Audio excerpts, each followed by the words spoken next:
Inflation, here we go again. Continues to worry a lot of people. Oil prices continue to go up. I read an article today that was talking about natural gas prices in Europe. Guys, this might blow your mind. Gas prices in Europe are the equivalents of oil being over $200 a barrel, right? It's bananas, right? So energy prices are putting pressure on everything. Used car prices, housing prices, right? All of those things are happening. And then on the flip side, think about interest rates, yields. If you have cash and savings, we think about cash a lot of times as being this super safe thing. In the short term, that's true, right? Because it's predictable in terms of its spending power, at least in months and within a few years. But over the long term, it's not safe because of inflation. That means it's going to actually lose spending value. So what I wanted to do, guys, and John, I want to ask you to kick us off here. Thinking about cash, what do you think is enough cash? And that's in two different ways, right? So there's both in your personal savings for real life expenses and then cash to keep in your investing accounts. Yeah, thanks, Jason. And, just thinking about this topic of inflation off the top of my head, I think that right now the debate, the popular debate is how much is inflation going to be? But, really year in and year out, there is inflation.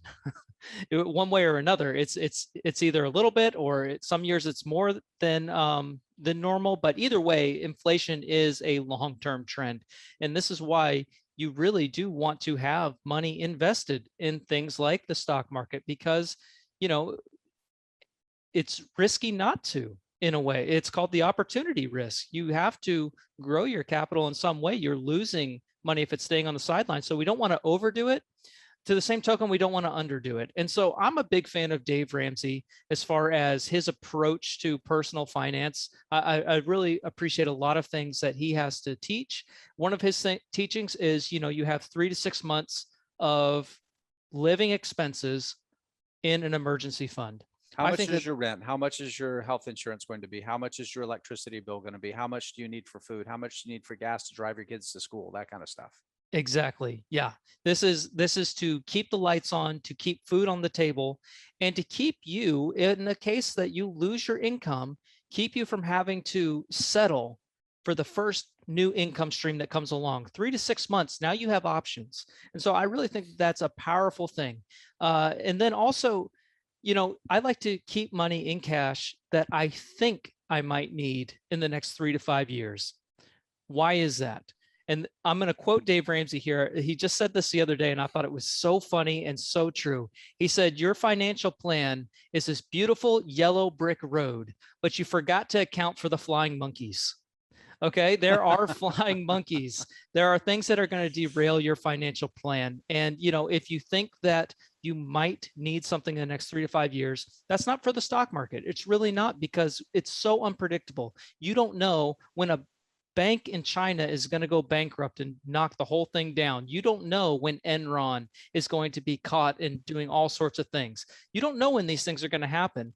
It could happen now. It could happen next year. If you need the money in the next 3 to 5 years, you're going to need it. It shouldn't be in the stock market. So for me personally, I have some money on the sidelines. I know that I'm going to have medical expenses in the next year for a family member.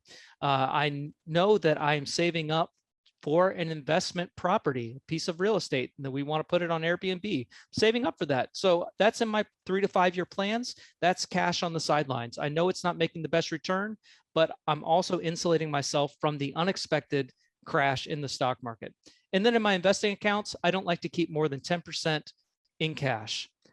I like to keep some cash on the sidelines. You really like it in March of 2020 when there's deals out the wazoo that you can take advantage of, but you don't want that opportunity risk where you're keeping cash on the sidelines and you're saving it up, and now the market's rattled off 40% gains and it's only going to pull back 10%. You've just missed out on a great bull run.